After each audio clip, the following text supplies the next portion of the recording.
গ্রামের জননেতা মিস্টার কমরুল ইসলাম সাহেব, উনি আমার একদম নিকটতম বন্ধু। এই বন্ধুকে বলছি, আপনি সুন্দর করে আপনার বক্তব্যটা আমাদের এখানে আসুন।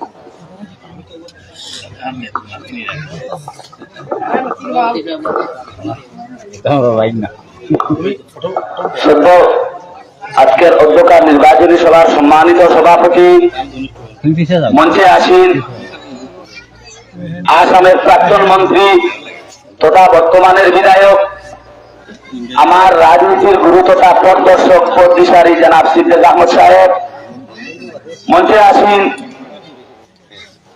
এবারে ভারতীয় জনতা পার্টির প্রার্থী কৃপানাথ মালার অত্যন্ত কাছে প্রিয় বন্ধু জয়দেব দা, মঞ্চে আসীন বিধায়কের অত্যন্ত স্নেহভাজন আমার দেবেশ দা, তাছাড়া মঞ্চে আসেন ভারতীয় জনতা পার্টির কর্মকর্তা, এখানে উপস্থিত আমার নানিবাড়ি অঞ্চলের সম্মানিত মুরব্বিয়ান, যুবক বন্ধুবর্গ এবং আমার মাইকের আওয়াজ যত দূরে যাচ্ছে বাড়িতে বসে থাকা সম্মানিত মাতৃমণ্ডলী, সবাকে 2026 ইংরেজির আগে সমষ্টি অন্তর্ভুক্ত হয়ে গিয়েছে।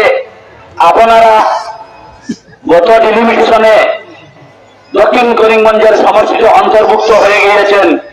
সেই জন্য আজকে এখান থেকে কিছু যুবক ভাইরা আমাকে নিয়ে আমাদের প্রান্তীয় বিধায়কের কাছে গিয়েছিলেন অনেকবার এখানে একটি পরিচিতি সভা হওয়ার জন্য। সেই উদ্দেশ্যে এবং বর্তমান লোকসভা নির্বাচনের সভায় ভারতীয় জনতা পার্টির পক্ষে হিমন্ত বিশ্ব শর্মার হাত দিয়ে শক্ত করতে আমাদের বিধায়ক পাশে আছেন। তাই আমি প্রথমে দক্ষিণ করিমগঞ্জ সমষ্টির 2,75,000 ভোটারের পরিবারের পক্ষ থেকে দানিরবনবাসীর 854 ভোটারদেরকে সাদরে আজকে সবাই গ্রহণ করে নিলাম। বন্ধুগণ, আমাদের বিধায়কের সামনে আমাদের পথদিশারী পথদর্শক, তিনি সাথে আমার বক্তব্য রাখার তেমন যোগ্য নেই, যেহেতু আমার নানা আদেশ করেছেন। দুই একটি কথা বলে আমি বিদায় নিব। বন্ধুগণ, বিগত দিনে আসামের ইতিহাসে আপনারা দেখেছেন রাজধানীতে 15 জন বিধায়কের মধ্যে আমাদের বিধায়কের ক্ষমতাটুকু আপনারা দেখিয়েছেন। কি জন্য ভারতীয় জনতা পার্টিকে সাপোর্ট করেছেন তিনি তার সারগর্ভ ভাষণে আপনাদেরকে বুঝিয়ে দিবেন। আমি শুধু একটি আহ্বান করব, আমি 25 বছর থেকে আমাদের বিধায়কের সঙ্গে আছি, অত্যন্ত ভালো মনের মানুষ। আমি কি বলবো আপনারা নিশ্চয় দেখেছেন। আমি বিধায়ককে আজকের সভায় একটি অনুরোধ করব, ছোট একটি ওয়ার্ড দানিরবন আপনার সমষ্টিতে গিয়েছে, অনেক দূরে এই ওয়ার্ডটি, সেই ওয়ার্ডটি অনেক কাজে পিছিয়ে আছে। এখানে দেখতে পারবেন এই ওয়ার্ডের পূর্ব দিক এবং পশ্চিম দিকে দুইটি রাস্তা, একটি রাস্তা সেখান থেকে সোহারবাদ বাজারে অতিবাহিত হয়েছে। সেই রাস্তা 75 বছর আর স্বাধীন হওয়ার পর আজ অবধি সেই রাস্তা হয়নি। সেখানে মাটি ভরা, মাটির তেমন কাজ নেই, কিন্তু লিডার আমাদের ভালো না থাকার দরুন এখানে অসুবিধা হয়েছে। এই গ্রামের আমার দাদা জয়দেবদার হাত ধরে এখানে মডেল কলেজ এসেছে। আমি তো আমার নিশ্চয়ই জানা, এইদিকে পিএনজি রাস্তা হয়েছে কৃপানাথ মালা মৌজের হস্তক্ষেপে। বর্তমান বিধায়ক বিজয় মালাকারে অনেক কাজ করে যাচ্ছেন, রাত্রে দিনে পরিশ্রম করেছেন, যে আজকের সবাই কৃপানাথ মালা এবং বিজয় মালাকারকে এই সভা চলতে ওনাদেরকে আমি সহস্র স্বাগতম, ধন্যবাদ জানাই।